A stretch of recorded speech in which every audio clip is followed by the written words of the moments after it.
Everybody asking how we doing, say we good. Don't need no one to tell me how to live just like they would. It ain't their business, but they in it, I don't know why. Revolved around Tes kesastraan prosa. Jadi dalam teks kesastraan prosa, saya akan membahas tentang pengertian prosa, jenis-jenis prosa, dan unsur-unsur prosa. life after I found another. Oke, baik. Jadi di sini saya akan menjelaskan apa yang dimaksud dengan pengertian prosa. Jadi pengertian prosa dalam kesastraan disebut fiksi, teks naratif, atau wacana naratif. Prosa merupakan karya sastra yang bentuk tulisannya tidak terikat dan bebas dalam aturan seperti rima, irama, maupun diksi.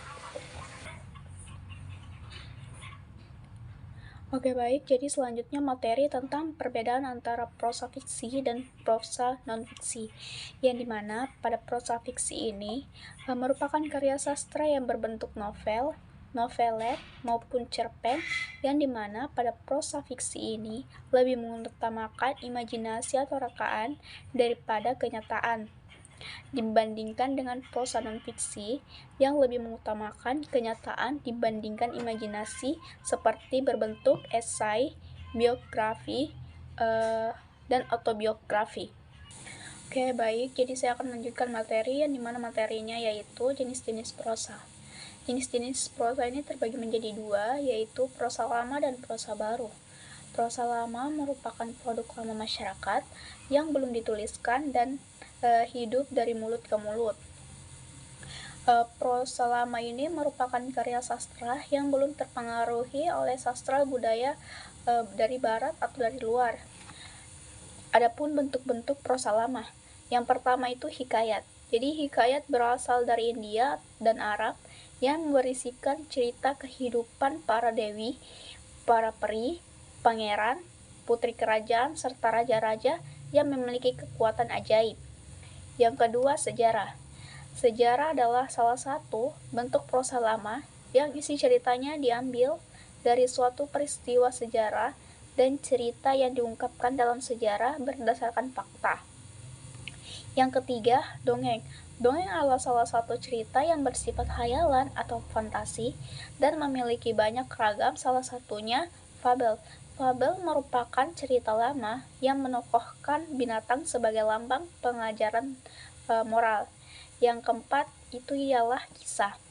Kisah cerita adalah tentang cerita perjalanan atau pelayaran seseorang dari suatu tempat ke tempat yang lain.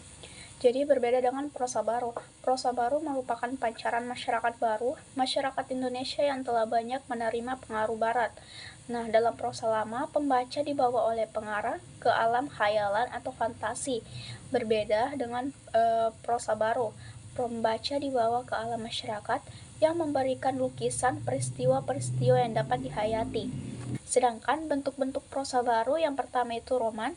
Jadi, roman merupakan bentuk prosa baru yang mengisahkan kehidupan perilaku utamanya dengan segala suka dan duka. Roman mengungkapkan adat atau aspek kehidupan suatu masyarakat secara detail dan menyeluruh. Yang kedua, novel. Jadi novel berasal dari Italia, yaitu novella.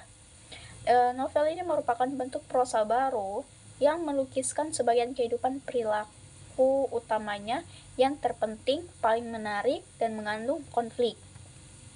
Sedangkan cerpen merupakan bentuk prosa baru yang menceritakan sebagian kecil kehidupan perilaku dan terpenting dan paling menarik. Oke, selanjutnya yaitu materi tentang unsur-unsur dalam prosa. Jadi unsur-unsur dalam prosa ini terbagi menjadi dua, yaitu unsur intrinsik dan juga ekstrinsik. Nah, unsur intrinsik ini merupakan unsur-unsur yang membangun karya sastra dari dalam. Unsur intrinsik secara faktual akan dijumpai jika orang membaca karya sastra. Nah, biasanya unsur intrinsik ini terdapat di dalam puisi, prosa, maupun drama. Unsur intrinsik ini memiliki perbedaan sesuai ciri dan hakikat dari ketiga genre tersebut. Berbeda dengan unsur ekstrinsik. Unsur intrinsik ini merupakan latar belakang dan sumber informasi bagi karya sastra dan tidak dapat diabaikan karena memiliki nilai, arti, dan pengaruhnya. Dalam unsur extrinsic ini terdapat di dalam semua karya sastra. Everybody asking how we doing, say we good.